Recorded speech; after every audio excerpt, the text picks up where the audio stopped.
Мен бүгүнкү коллегияга даярданып жатып карадым. Бир чоң дисбаланс пайда болгон экен. Окуу жайларын карай турган болсок, эгерде бир мектеп окуучуга бүгүнкү күнү кесиптик лицейде 82.000,3 сом болсо, колледжде 65.5 сом экен, ал эми университетте 38.5 сом эле болуп калыптыр да. Бул дисбаланс абдан туура эмес дисбаланстардын бири. Муну түп тамыры менен оңдошубуз керек. Эдил Жолдубаев эмки жылдын бюджетинде биз өзүбүз үлгү көрсөтүшүбүз керек. Мына энергия тарифтери боюнча дагы биз бюджеттен биринчи алып аткан киловатт сааттарга акчасын 3 сомго чейин көтөргөн бюджет болгонбуз. Ошондуктан биз заказ берип атабыз. Заказдын үстүндө дагы өзгөчө иштейбиз. Бирок ар бир студентке 100.000 сомго чейин контрактты бюджеттик планда көтөрүңүздөр. Эмдиги жылдан баштап мораторий да бүтөт. Ошого жараша жогорку окуу жайдагылар дагы өзүнүн контракттарын эретке келтирип алса керек. Эми министр айым айтып кетти. Айлыктар боюнча 80%га 2022 жылы көтөрдүк элек, 23 жылы болсо жетекчилердикин дагы көтөрдүк. Жалпысынан былтыр бюджетте карап атканда урматтуу парламенттин депутаттары менен дагы сүйлөшүп, тамак аш ичүү боюнча дагы мына быйыл 1 миллиард сомго жакын акча каражат бөлүнүп жатат. Бул боюнча демилгелерди министрликтикин дагы колдойбуз. Эми бүт болгон школдорубузда атайын жаңы технологиялар менен столовойлар, буфеттер камтылып жаткандыгына байланыштуу биздин балдар кыздарыбыз дагы аш бошчу кесиптикти дагы школду бүтүп атканда алып чыкканга шарттар түзүлүп калды. Ошонун үстүндө иштешибиз керек да. Урматтуу билим берүү тармагынын кызматкерлери, Догдугул Шаршеевнан алып келгенибизге 5 айдай болуп калды. Урматтуу президентибиз Садыр Нуркожоевич бир топ үмүттөрдү артты эле. Мына мен дагы ишенип, азыр колдоп атабыз. Буюрса, дагы бир 2-3 жылдын ичинде биз мунун дагы үзүрүн көрөбүз го деп атабыз. Бирок эң чоң көйгөйлөрдүн бири, өткөн коллегияга келгенде дагы мен айткам, школду биз кайсы жерде айтабыз? Бул кайсы жерде таланттуу мугалим, сөзсүз түрдө таланттуу мугалим керек бизге. Таланттуу балдарыбыз менен. Алла Таала балдардын баарын таланттуу кылып жараткан экен. Кайсы үй бүлөдө, анан кайсы мугалимдин колуна түшөт, ошого жараша анын багы ачылат экен да. Биз ушул мугалимдер боюнча көйгөйдү чечишибиз керек. Биз ушул мугалимдерибиздин деңгээли жөнүндө келген ар бир министрге айтам да, ушу кээде сиздер дагы эми китеп окуп атканда бир тарыхтарды карап койсоңор деп. Абдан көп мына биздин жердештерибиз азыр бүгүнкү күнү Америкада дагы жүрөт. Хиллари Клинтон деген айым болгон. Күйөөсү Аризона штатына губернатор болуп барганда караса, ушу билим берүү тармагы боюнча 44-чү орунда экен да, эң артында экен. Азырда мына PISA боюнча айтып атабыз, айтып атпайбыз, биз эң артында экенбиз. Анан уялып катышпай койдук деп. Катышабыз биз. Канча болсо ошончо керек учурда катышабыз. Биз министрлерди кайсы гана убакта кетирип атабыз. Эгерде биз менен иштеп аткан реформаларга анын ылдамдыгы жетишпей калса, же болбосо ошо тармакты тарта албай атса, бирок эң оболу ушу коррупцияга аралаша турган болсо, аябыз эле улам аларды чыгарып коюп атабыз. Так биле турган балдарга, кыздарыбызга, өзүбүздүн министрлер кабинетинин мүчөлөрүнө абдан чоң убакытты беребиз деп атабыз. Канча иштесеңер иштеңиздер, бирок ушу суроо талаптардын баарын аягына чейин бүтүрүңүздөр деп. Ушу Аризона штатына барганда атайын аякта салык бар экен, ар бир президент өзүнүн мемуарын жазат экен да, чоң университеттер ошо мемуарларын сатып алышат экен. Ошентип пенсияда алар дагы жүдөбөй жакшынакай жүрө беришет экен да, дүйнө жүзү боюнча. Анан ошо мемуарларында турат, Хиллари Клинтон эмне кылган? Ошонун баарын анализдеп көрсө, ушу мугалимдердин деңгээли, сапаты абдан аз экен да, тайкы экен. Анан ушу мугалимдерди аттестациядан өткөзө сөйлөсө, мугалимдердин баары каршы чыгып митинг кылган экен. Анда алар ушу ата-энелер менен чогулуп алып, бир гана талап койгон экен, 4-5 класстын мугалимисиңби, анда ошо балдар берип аткан контрольный жумуштарды, экзамендерди тапшыр, жакшы тапшырсаң мугалим болуп кала бер. Экзаменди, балдар берип аткан экзаменди тапшыра албасаң, өзүң аткара албасаң, анан кантип аларды үйрөтүп атасың деп 70%-дан ашык мугалимдер жумуштан кеткенге мажбур болушуптур да.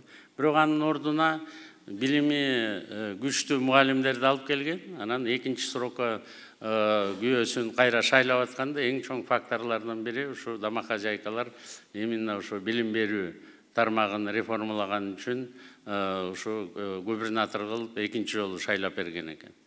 Уже 8 жылдын ичинде ал биринчи 5 эң кыйын мыкты штаттардын катарына кирген да, билим берүү боюнча.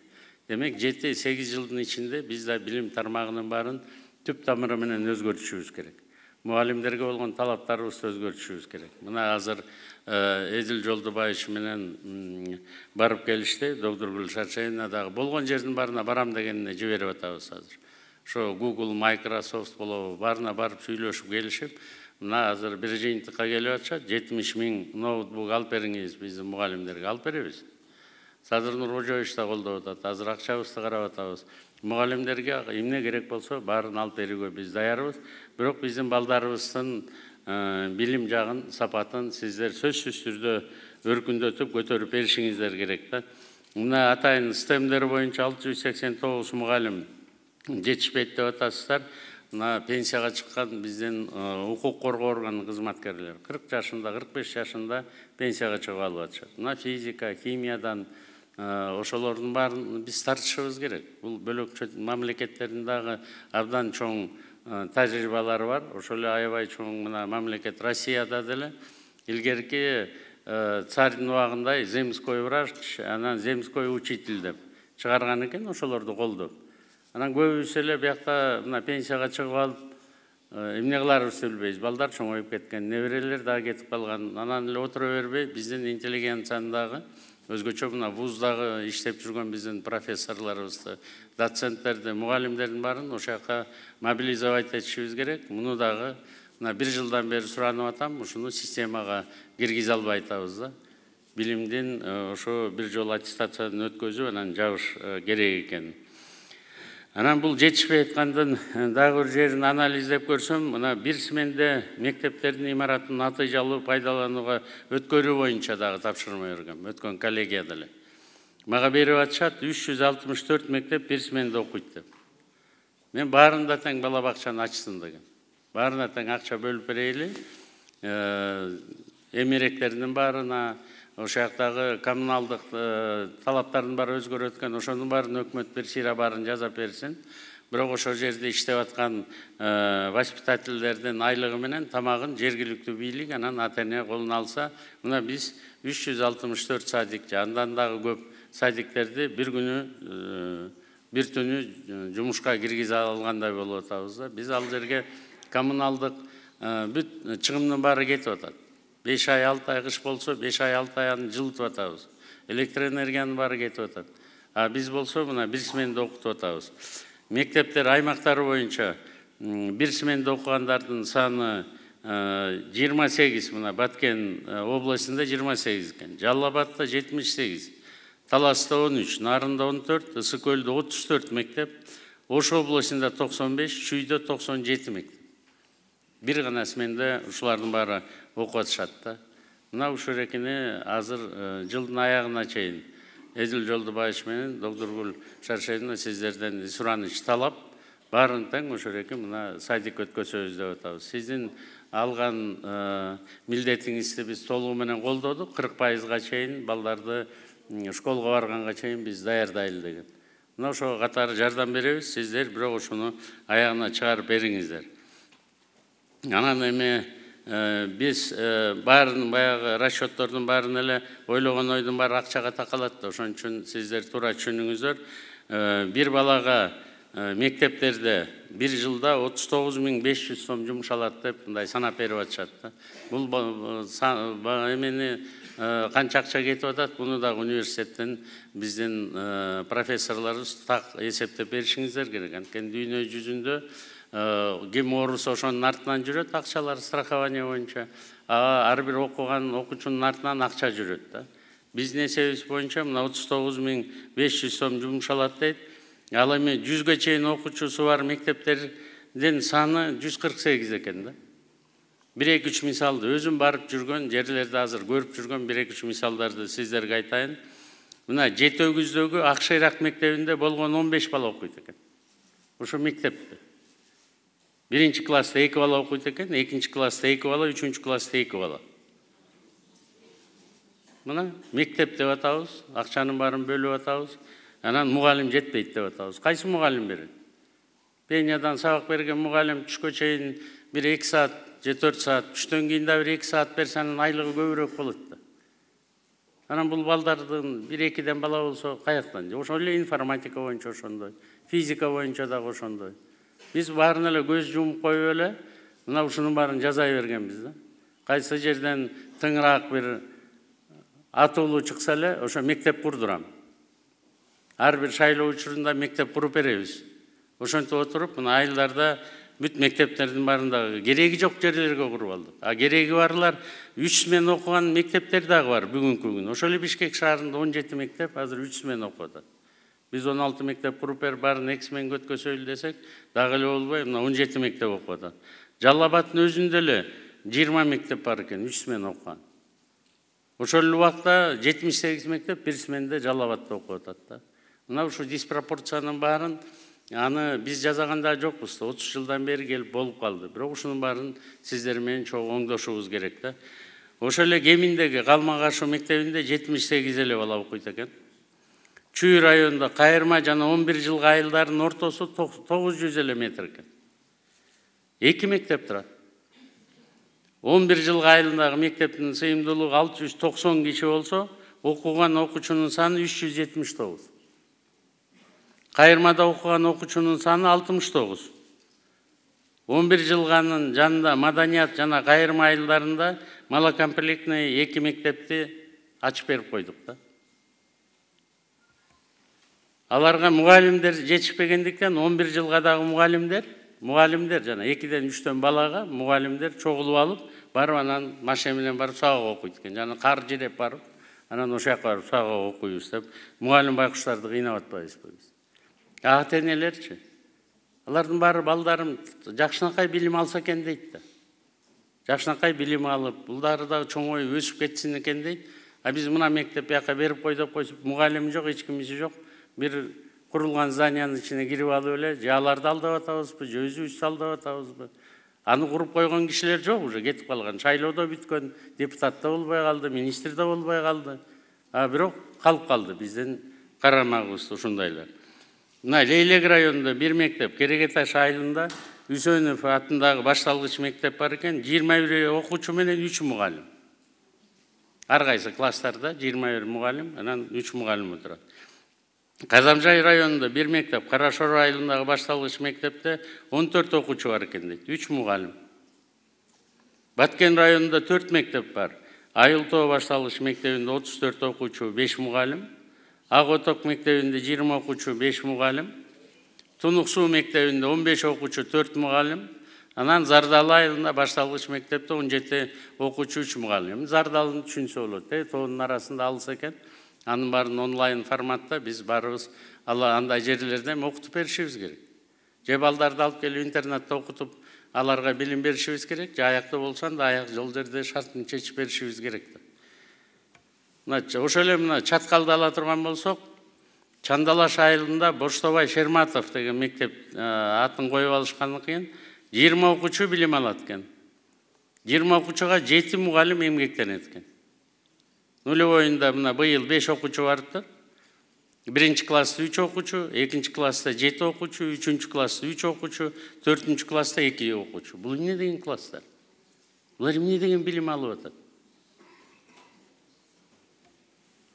Анан учурда ушу аталган мектепте окуп жаткан 20 окуучуну ошон эле жанында Жаналиев атындагы мектепке жогорку класстарда окуп жаткан 40 окуучуга кошуп, 1-2 бусик алып берип коелу деп атабыз. Алып берели, силер талап койгула, биз алып берели, балдарыбызга бусиктерди, автобустарды алып берели. Кудайга шүгүр, кичине экономикабыздан колубуз келип калды. Чыңгыз Төрөкуловичтин биринчи мугалиминде жазылып турбайбы? Таланттуу мугалим, анан таланттуу балдар жолуккан жерде. Анын ата-энелердин баарынан суранайлы, биздин саясатчылардын баарынан суранайлы. Биринчи мугалимди табайлы, анан ошого балдардын баарын алып барбайлы. Ошо таланттуу мугалимдер болгон жерге школ курбайлы. Ушунун баарын оптималдаштырышыңыз керек. Урматтуу министр, баарын командаңыз менен 1 сентябрга баарын иреттеп ордуна коюп коюңуз. Биз да мына 2 жыл, 3 жылдан бери араң иреттеп бүтүрүп атабызбы, экономиканы, финансыны, тартипти баарын бирдей мыйзам иштеткендей кылып. Сиздер дагы азыр ушу жагын ордуна коюңуздар. Анан баа коет десе эле кое берген дагы адат болуп бартат да. Мына алтын тамга аттестаттары боюнча да карап көрдүм. Мен атайын оорутууну айткан жокмун. Мен ар бир чогулушта оорутууну айтып атам. 50% балабыз оорутууга барбайт. 50% барган балдарыбыздын бир 20-30% араң өтөт оорутуда. Калгандардын баары дагы өтпөй калып атат. Ал эми мына отличниктерди карап көрсөм, 2012-жылы 1920 баланын ичинен 256 окуучу алтын аттестат алган экен.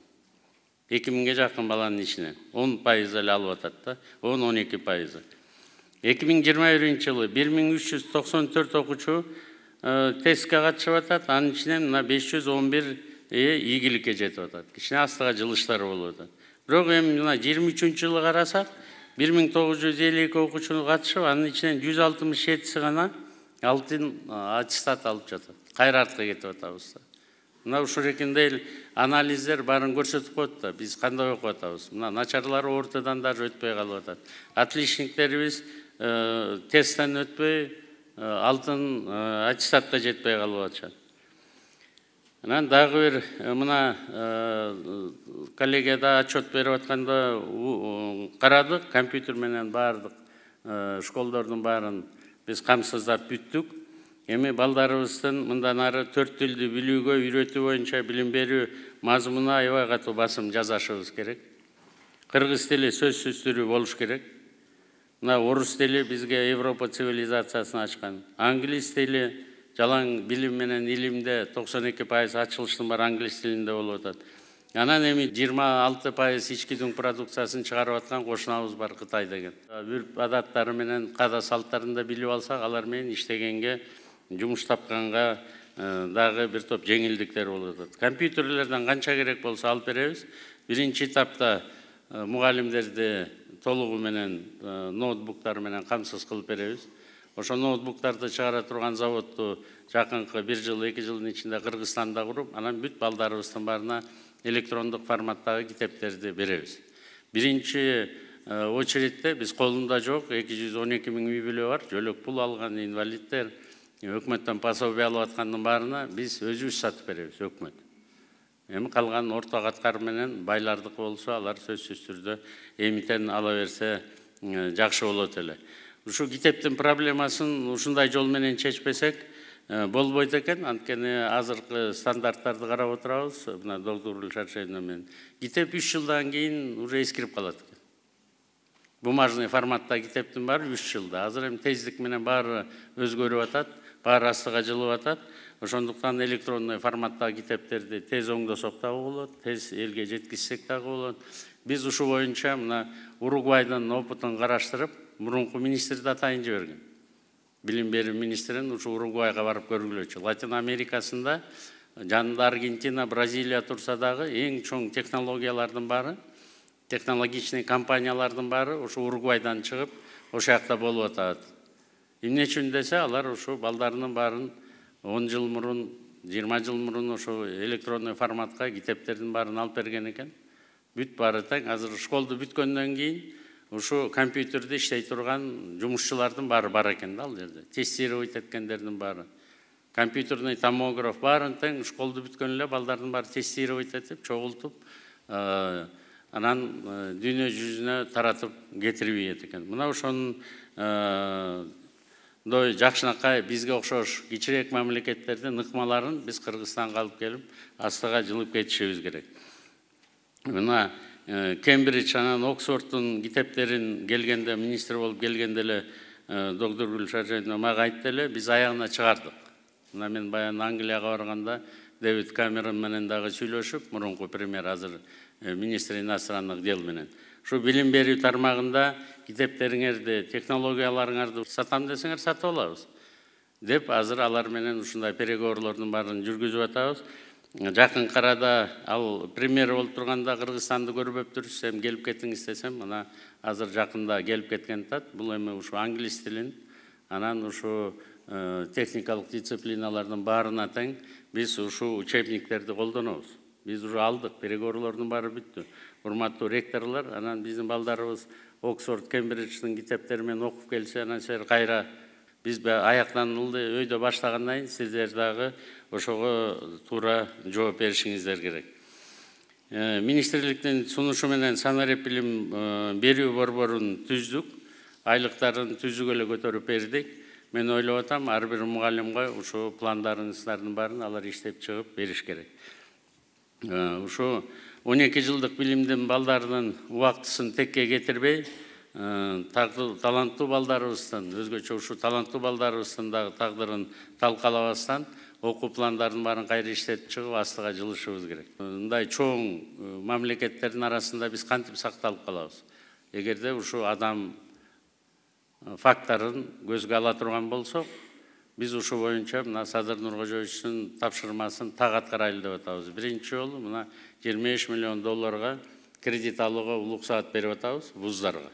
Мындан дагы көп улуксаат беребиз. Азыр мына 5 вузга айткам, $1 миллиард сомго чейин, бир $10-12 миллион экен. Кайсы жерден финансылык булактап алсаңар, биз гарантиясын биз беребиз. Процентин биз төлөп беребиз. Бирок жанагындай иштеп кете турган проектлерди берсеңиздер, биз сиздерге жардам берели деп. Биз ушундай сөзсүз түрдө жардам беребиз, сиздерден только ушу астыга жылышыңарды суранып кетет элек да. Эми ПИЗО боюнча айттык, сөзсүз түрдө катышабыз. Кайсы деңгээлде болбосо да биз азыр кайсы жерде жүрөбүз, ошону билишибиз керек. Мына өзүңүздөр көрүп атасыздар. Эң туура эмес жерде турат Кыргызстан. Анан эми урматтуу коллегалар, профессор Рыспаев убагында айтты эле, өз балдарыбызды өзүбүз тарбиялабасак, анда башкалар тарбиялайт. Тилекке каршы азыр эми интернет, анан бөлөк жактагылар көбүрөөк тарбиялай баштады. Ушунун таасирин биз ойлонушубуз керек да. Ушундай жүрүм-турумдун баарын өзүңүздөр ордуна койбосоңуздар болбойт. Анан дагы бир чоң жат көрүнүштөрдүн бири, бул боюнча президенттин да, менин да сиздерге тапшырмам бар эле, мектептерде акча чогултууну токтотойлу деп. Ошол эле жана мел тияка бияка болгон акчаңардын баарын бөлүп берели дегенбиз, эсеп чотун чыгарып берип атасыңар, биз баарын беребиз. Эмне керек болсо биз акчаларын бере баштадык. Бирок дагы эле ата-энелердин арасында өзүнүн жакындарын, тааныштарын таап алып, кайра эле ошо акча чогулткан токтобой атат. Угуп атабыз, көрүп атабыз, соцсеттерде жүрөт. Ушунун баарын таптакыр тыюу салып, ротациясын дагы жазаңыздар. Азыр мына биз акимдерди, прокурор, сотторду, мына көчө күнү салыкчыларды ротация жазадык. Сиздер дагы мектеп школ директорун дагы ротация ыкмаларын киргизиңиздер. Бир жерге көнүп алып эле школду ушу акча табуу булагы кылып алгандардын баарынан арылып, калгандарын болсо ушу ротация катары дагы бүт ордоруна коюп бересиздер деп ишенебиз. Эми 40%ке жеткизиш үчүн бала бакчаларды биз толугу менен министрлик берип аткан сунуштардын баарын колдоп атабыз. 139 мамлекеттик имараттын баарын билим берүү министрине берип атабыз. Кайсынысы жараса алып калабыз. Биз дагы азыр укрупненияга барып атабыз, капитализация жасап атабыз. Майда-майда айыл өкмөттөрдүн баарын кошуп, азыр чоңойтуп, ошо айыл өкмөттөрдүн зданияларынын баарын сиздерге бердик. Ошонун баарын садик кылып аласыздарго деген ой бар да. Анан эми школдор бүткөндөн кийин кесиптик лицейлерге бара турган болсок, биз школдогу эле директорлор менен алышып жүрө берип, булар кичине четте калып калган экен. Булар да бир 15-20 жыл, 30 жыл иштешсе керек. Бирок педагогикалык сапат абдан начар боюнча калууда. Мына дагы бир директорлук кызматка 138 адам катышыптыр. Дээрлик көпчүлүгү азыр иштеп аткандар. Анын болгону 5 адам өтүп атат да. Мына ошон үчүн бул жерде дагы сиздер баарын ордуна келтирип беришиңиздер керек. Жогорку окуу жайлар боюнча улуттук стратегияда коюлган максаттарга жетүү үчүн окуу жайлардын баарын трансформациялоо керек. Бул боюнча мен айтып эле жүрөм. 4.0 индустриясына жарай турган биз жогорку окуу жайларын түзүп, иштетип, астыга жылдырышыбыз керек. 5 мамлекеттик университеттерибиз кирди эле. Мына бүгүн улуттук университетти көрсөтүп атасыздар. Андан мурун Ошту техникалык университетин дагы көрүп келгем. Биздин багытыбыз туура экенине көз жетип атат. Бирок биз сиздерди мындан ары дагы колдойбуз. Мына азыр стартаптарга айтып атасыздар. Стартапка кайсы ректор канча акча бөлсө, өкмөт да ошончо акча бөлүп берип турабыз. 1 миллион бөлөсүңөр, биз анда 1 миллион берип турайлы. 10 миллион бөлсөңөр, биз дагы 10 миллион берип турабыз. Өкмөт мына министрлик жана фонддон өзүнчө караштырып коюңуздар, бюджеттин бекитип атканда. Стартаптардын баарын астыга алып кетишибиз керек. Буяка курсу кошулгантат, Манас суранды эле. Мен барып Жалал Абад университетинде көргөм. Ректор абдан жакшы, бир топ жакшы иштерди кылып аткан экен. Кайсы вуз ушу өзүнчө статус алып иштеп кетем, бутума турам дегендин баарына жардам беребиз. Алар боюнча сиздер менен сүйлөшүп эле келатабыз. Ушуну ордуна коюп берсеңиздер. Анан жакында эле бу билим берүү тармагын экспортко чыгаруу боюнча сиздер менен кеңешме өткөздүк элек. Мына 33 миңден ашык чет мамлекеттен келген балдар окуйт экен. 90 миллион доллардан ашык акчасын төлөйт. Ошо акчалар эффективдүү пайдаланыш керек. Мен баягыны түшүнгөн жокмун. Бир вуз кайра контрактерго 300 долларын берет экен, бир вуз кайра 1,5 миллион, 1,5 миңин берет экен. Ал ошо биз жыргаганыбыздан жылкычы болдукпу дегенде 3 миңди бекер койгон жокпуз да. Бизге дагы жетти ошо вузда 1000 долларды берип коюп вузга. Анын ошо жактагы алып келгендер 2000-3 миң долларды бөлүшүп алып, ошентип жыргап атат дегенден биз 3 миң деген планканы койгонбуз. Контрактерлор өзүлөрү 1,5 миң, 2 миң алат экен. Ошон үчүн контрактерлорду өзүбүз болушубуз керек. Биздин посолдор дагы, биздин Министерство иностранных дел, министрлик атайын ошондой кызмат керек болсо кызмат ачып, бөлөк жерлерге барып, анан ушу ярмаркаларга катышып алып келиңиздер да. Мен Малайзияга барганда барып көргөм, бүт дүйнө жүзүндөгү вуздардын баары атайын 1 айлык ошол жерде ярмарка кылышат экен. Келиңиздер, бизге келип окуңуздар да, ошо Оксфорд, Кембридж, бүт баары эле ошол жерде жүрөт. Мына сиздер дагы ошондой ярмаркалар жасап, өзүңүздөр алып келсеңиздер, 90 миллиондун бир 45 миллионун контрактерлор алат экен доллар. Ошонун баары вузда силерде калсын деген биздин саясатыбыз ошондой. Өзүңүздөр сапатын көтөрүңүздөр, англис тилинде мына лабораториянын баарын алыңыздар деп атабыз. Кайсы лаборатория алсаңыздар биз жардам берели.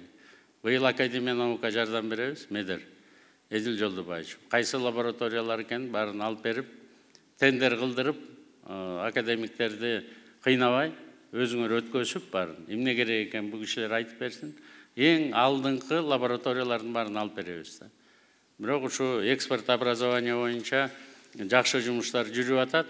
Мына биздин өкмөт келгенде эмне үчүн частный вуздар эле алат, КГМА эле алат, калганыбыз албайбыз деген претензиялар бар эле. Азыр баарын уруксат бердик. Нарын университетине бердик, Баткен университетине бердик, иш кылым. Колуңардан келеби, анда чакырып келгиле. Индира Розбаева менен сүйлөшкүлө. 2 жылга чейин силер аякта окуткула. Кыргыз тилин окуткула, химияңарды окуткула, биологияң, дагы бирдемелердин баарын окута бергиле. Специализацияга келгенде КГМАга өткөзүп берип койгула. Баарына тең жетишет. Жаныбызда мына Бангладеш, Пакистан, Индия турат. Бангладештен айтып атышат, эгерде силердики кайсы бир вузуңар жакшынакай деңгээлге чыга турган болсо, биз талап коюп аткан. Анда бир студентке биз 48 миң долларга чейин төлөгөнгө даярбыз. Бир студентке. Сиздер азыр 3 миң алып атабыз деп атасыңар. Алар 48 миң доллар бир студентке төлөп берели, өкмөт аралык контракт түзөйлү деп атышат. Сиздер ошо деңгээлге чыгышыңыздар керек да. Анан быйыл биздин өкмөтүбүз 250 миң жумуш орун түзөбүз деген өзүбүзгө милдеттеме алганбыз. Ошого жараша азыр жанагы социалдык төлөмдөрдү дагы жумушчу орун түзгөндөрдүн 27,25-тен 12,25-ке түшүрүп атабыз. Ушунун алкагында дагы сиздер бизге бир топ жардам бересиз го деп атабыз. Жана валидация боюнча, сертификация боюнча борбор түздүк элек. Адам баласы кайсы возрастта болбосун, келип ошол жерден квалификациясын жогорулатып кетсин деген. Мына ушул дагы Билим берүү министрлигине жүктөлгөн. Ошону сиздер карап бересиздер деп мен ишенем. Эми урматтуу бүгүнкү коллегия жыйындын катышуучулары, жаңы министрлүү болдук. Жолу байсалдуу болсун деп атабыз. Убакытты көбүрөөк иштеңиз деп атабыз. Акчага аз кырылбагыла деп атабыз. Ар бириңиздерден, сиздерден ошону суранып кетиш. Калганын баарына болсо биз буюрса жардам беребиз. Мына Кытай, Пекинде Кытай, Кыргызстан, Өзбекстан темир жолу боюнча акыркы сүйлөшүүлөр бүтүп атат. Буюрса, быйыл биз бул жолду баштайбыз.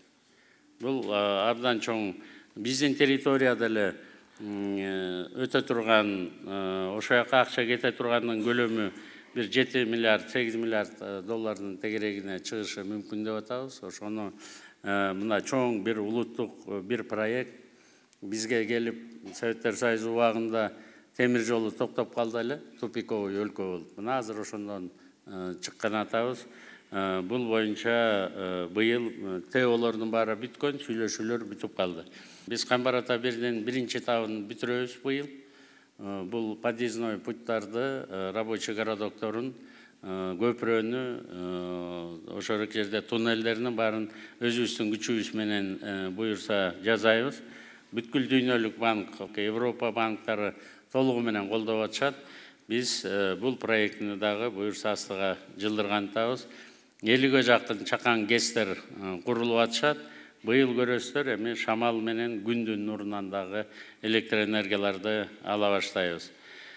Эми мамлекеттик өнүктүрүүдө сиздердин тармак жалпы бир 210 миң мугалим, тарбиячы, окутуучу, методист жана башка кызматкерлердин орду дагы экономика көтөрүлгөн сайын өтө жогору болуп кете берет. Бизге сапаттуу билим керек, сапаттуу инженерлер керек, ошо IT специалисттер керек. Ошолордун баарын даярдап бере турган сиздерсиздер. Ошондуктан сиздерге суранычтан дагы, тапшырмадан дагы силердин жоопкерчилигиңер абдан айда өйдө болот. Биз суроо талаптарды дагы ата-энелер менен дагы, өкмөт дагы силерге күчөтө беребиз.